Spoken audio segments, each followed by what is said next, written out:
Hello all, welcome to Kemods world. இன்றைக்கி நம்ம ஜர்தோசியில் bright stitch எப்படி போடுறதுன்னு பார்க்க போகிறோம். நம்ம வந்து 3 கலர்ஸ் வச்சு இதை போடலாம். நான் 2 கலர்ஸ் வச்சு நான் போட்டிருக்கேன். எப்படி நீங்கள் 3 கலராக போடணுங்கிறதையும் நான் சொல்லித்தரேன். எப்போவுமே பிரைட் ஸ்டிச் போடும்போது என்ன பண்ணுவோம் அப்படின்னா, கரெக்டாக ஒரு 1 சென்டிமீட்டருக்கு அந்த சைடு ஒரு எம்போஸ்டு ரோப்பு, இந்த சைடு ஒரு எம்போஸ்டு ரோப்பை தான் நம்ம ஃபிக்ஸ் பண்ணுவோம்.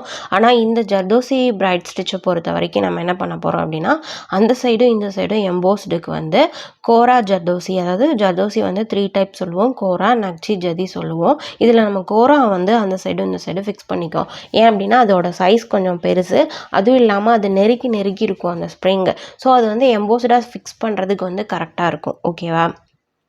ஓகே, இப்போ ஃபிக்ஸ் பண்ணிட்டோம். ஃபிக்ஸ் பண்ணிவிட்டு இப்போ ஜர்தோசியை நம்ம எடுத்து நம்ம ஸ்டிச் பண்ண ஸ்டார்ட் பண்ணலாம்.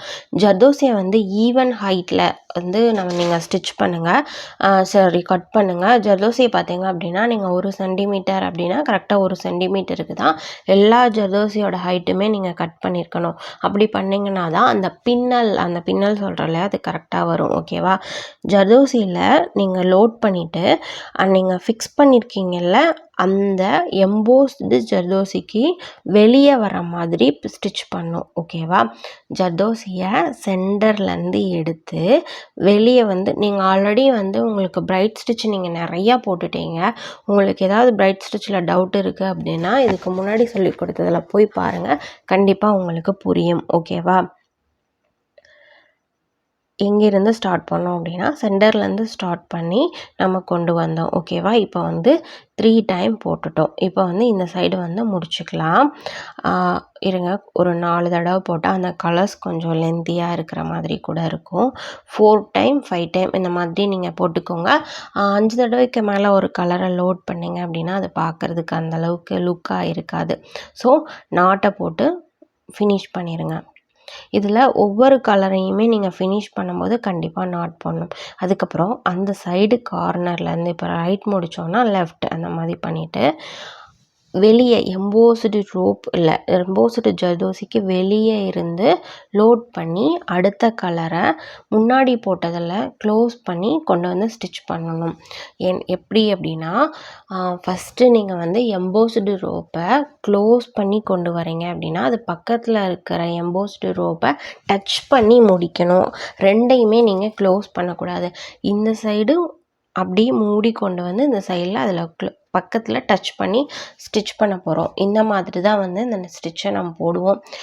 பிரைட் ஸ்டிச்சை நான் ஸ்டார்டிங்கில் இவ்வளோ டீட்டெயிலாக நான் எக்ஸ்பிளைன் பண்ணலை. இந்த இடத்துல ஆரம்பிக்கணும், இந்த இடத்துல நீங்கள் இது பண்ணணும். இதுக்கான ரீசன் என்ன அப்படின்னா, நம்ம 2 தடவை பிரைட் ஸ்டிச்சை வந்து நம்ம ஒர்க் பண்ணிட்டோம். த்ரெட்லேயும் பிரைட் ஸ்டிச்சை எப்படி போடணுங்கிறத நான் தெளிவாக சொல்லிட்டேன். பீட்ஸ்லேயும் பிரைட் ஸ்டிச்சை எப்படி போடணுங்கிறது தெளிவாக சொல்கிறேன். மெத்தட் வந்து கண்டிப்பாக மாறலை. அதே தான், அங்கே எங்கே ஸ்டார்ட் பண்ணீங்களோ அதே மெத்தட், எப்படி முடிப்பீங்களோ அதே மெத்தட். அதெல்லாம் பார்த்தீங்க அப்படின்னா நீங்கள் 3 கலர்ஸ் யூஸ் பண்ணியிருப்பீங்க. இதையும் நீங்கள் 3 கலர்ஸ் யூஸ் பண்ணி கண்டிப்பாக பண்ணலாம். நான் வந்து கலர்ஸ் இல்லாத ரீசனால் நான் 2 யூஸ் பண்ணியிருக்கேன். ஓகேவா? ஸோ நீங்களும் 3 கலர்ஸ் வச்சு ட்ரை பண்ணலாம். 2மே மெத்தடு ஒன்று தான். அதில் பார்த்தீங்க அப்படின்னா 2 சைடும் வந்து நீங்கள் வந்து ரோப்பை ஃபிக்ஸ் பண்ணியிருப்பீங்க. அதாவது எம்போஸ்டு ரோப் இருக்கு இல்லையா, அதை ஃபிக்ஸ் பண்ணியிருப்பீங்க.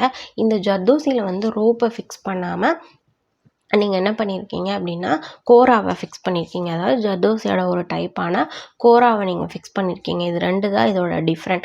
மற்றபடி நீங்கள் ஸ்டிச் பண்ணிட்டு வர்றது எல்லாமே வந்து ஒன்று தான். ஓகேவா?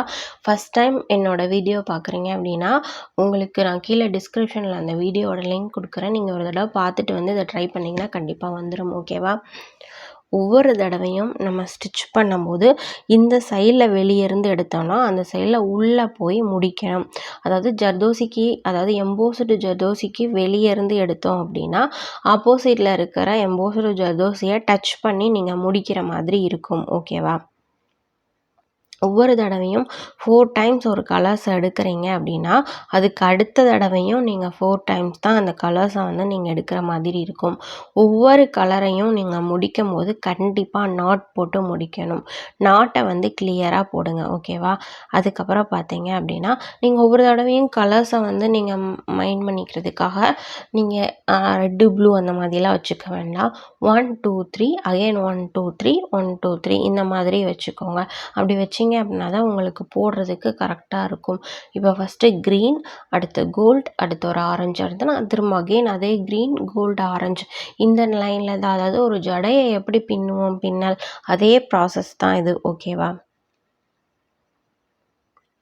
இந்த ஸ்டிச்சை பொறுத்த வரைக்கும் நம்ம நெக்லைனை சுற்றி தான் அவுட்லைனாக கொடுப்போம். வேறு எந்த இடத்துலையும் மேக்ஸிமம் நம்ம யூஸ் பண்ண மாட்டோம். அவுட்லைனாக இதை யூஸ் பண்ணும்போது பார்த்தீங்க அப்படின்னா அதாவது சீக்கிரமாக அந்த இடம் வந்து கொஞ்சம் ஃபினிஷாக இருக்கிற மாதிரி இருக்கும், டிஃப்ரெண்ட்டாக இருக்கும்.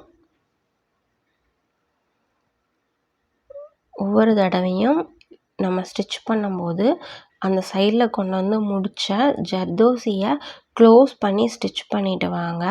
ஒவ்வொரு கலர்ஸும் பார்த்தீங்க அப்படின்னா அதாவது யூனிக்காக தெரியணும். ஓகேவா? அதுக்கப்புறம் பார்த்தீங்கன்னா இடையில பின்னல் அமைப்பில் அந்த பிரைட் வருது இல்லையா, அது பார்த்தீங்க அப்படின்னா கண்டிப்பாக ஈவன் டிஸ்டன்ஸில் இருக்கணும். இந்த சைடு வர கோல்டும் கரெக்டாக இருக்கணும், அந்த சைடு நம்ம ஸ்டிச் பண்ணுற அந்த ப்ளூ, பீகாக் ப்ளூ அதுவும் கரெக்டாக இருக்கணும். அந்த மாதிரி இருக்கணும்.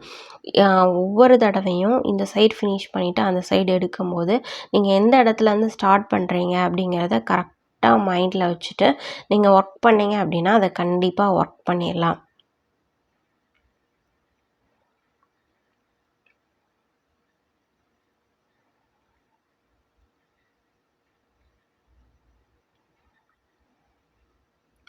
எப்படி ஸ்டார்ட் பண்ணுறீங்களோ அதே தான். ஃபஸ்ட்டு ஒரு 2 பின்னல் மட்டும் நீங்கள் போட்டுட்டிங்கன்னா அடுத்தடுத்து அது ஈஸியாக வர ஆரம்பிச்சிடும். ஏன்னா அகெயின் நம்ம அதே ஒர்க்கை தான் நம்ம பார்க்க போகிறோம். இப்போது அதுக்கப்புறம் நம்ம ப்ளூ போட ஆரம்பிச்சிடலாம். அதுக்கப்புறம் கோல்டன் போட ஆரம்பிச்சிடலாம். ஃபினிஷ் பண்ணும்போது மட்டும் கொஞ்சம் கவனமாக எந்த இடத்துல ஃபினிஷ் பண்ணணும் அப்படிங்கிறத பார்த்து முன்னாடி போட்ட ஜர்தோசியை க்ளோஸ் பண்ணி அழகாக ஃபினிஷ் பண்ணணும். ஏன்னா ஃபினிஷிங்கில் தான் கொஞ்சம் சொதப்புற மாதிரி இருக்கும். ஸோ அதை வந்து நீங்கள் பார்த்து பண்ணணும். அதை நான் உங்களுக்கு கொஞ்சம் ஸ்லோ பண்ணி நான் எக்ஸ்பிளைன் பண்ணிடுறேன். இதே நீங்கள் ஜர்தோசி இல்லாமல் எம்போஸ்டு ரோப்பை ஃபிக்ஸ் பண்ணி போட்டிருந்தீங்க அப்படின்னா இந்த அளவுக்கான ஒரு ஃபினிஷிங் கண்டிப்பாக வந்திருக்காது. ஸோ ஜர்தோசியை ஃபிக்ஸ் பண்ணி போடுறது தான் கரெக்ட் வே.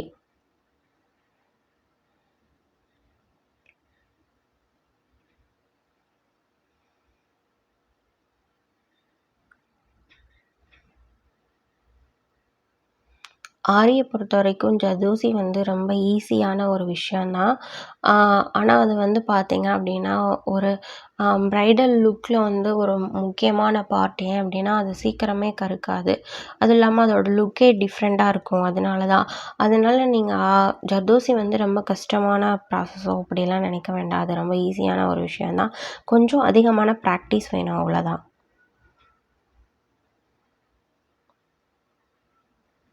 ஃபினிஷிங்கில் பாருங்கள், கரெக்டாக ஃபினிஷ் பண்ணணும்.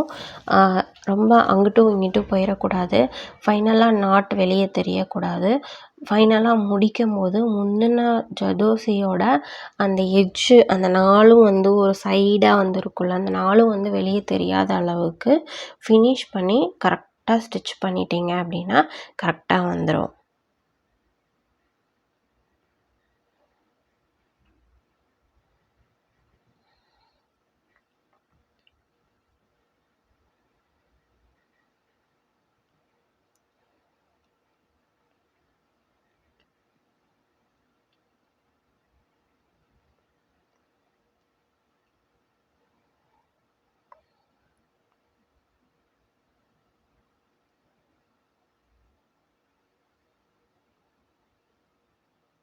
ஓகே, இப்போ ஃபைனலாக வந்து நம்ம முடிக்க போகிறோம்.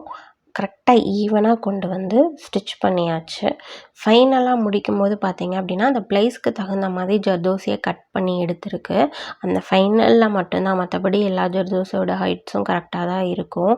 ஏன்னா அதுக்கு நம்ம சைஸுக்கு தகுந்த மாதிரி ஒரு ஃபில்லிங்கும் ஃபினிஷிங்கும் கொடுக்கணும். அதுக்காக தான் கரெக்ட் வேலை கொண்டு வந்து ஸ்டிச் பண்ணி முடிச்சிருங்க. ஃபைனலாக நீங்கள் ஸ்டிச் பண்ணுற ஒரு ஜர்தோசிஸ் மட்டும் அந்த ஹைட்டுக்கு தகுந்த மாதிரி கட் பண்ணிக்கோங்க. மற்றதை அப்படி கட் பண்ணிடக்கூடாது. ஓகேவா? ஓகே, இப்போ ஃபைனலாக எப்படி முடிச்சிருக்கோம், அந்த லுக் எப்படி இருக்குதுன்னு பாருங்கள்.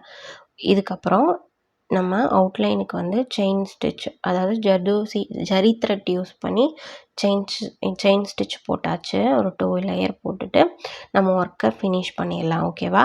இந்த ஸ்டிச்சை நான் எக்ஸ்பிளைன் பண்ணது உங்களுக்கு கண்டிப்பாக புரிஞ்சிருக்கும்னு நினைக்கிறேன். புரியலை அப்படின்னா நான் டிஸ்கிரிப்ஷனில் நான் சொல்லி கொடுத்த 2 பிரைட் ஸ்டிச்சோட லிங்கையும் கொடுக்குறேன். நீங்கள் செக் பண்ணி பாருங்கள். ஏன்னா அதில் A to Z எல்லாமே எக்ஸ்பிளைன் பண்ணியிருப்பேன். ஸோ திரும்ப அரைச்ச மாவு அரைச்சிட்டே இருக்க வேணாம். திரும்ப ஒரே விஷயத்தை எக்ஸ்பிளைன் பண்ணும்போது அது ரொம்ப போரிங்காக இருக்கும். அதனால தான் இதோட வே ஆஃப் மெத்தட் என்ன அப்படிங்கிறது புரியணும் அப்படிங்கிறதுக்காக ஷார்ட்டாக முடிச்சிருக்கேன். ஓகேவா? இவ்வளோ நேரம் என்னோடய வீடியோவை பொறுமையாக பார்த்ததுக்காக தேங்க்யூ. தேங்க்ஸ் ஃபார் வாட்சிங். ஏதாவது புரியலை அப்படின்னா கமெண்ட்ஸ் பாக்ஸில் கேளுங்க. Thank you so much.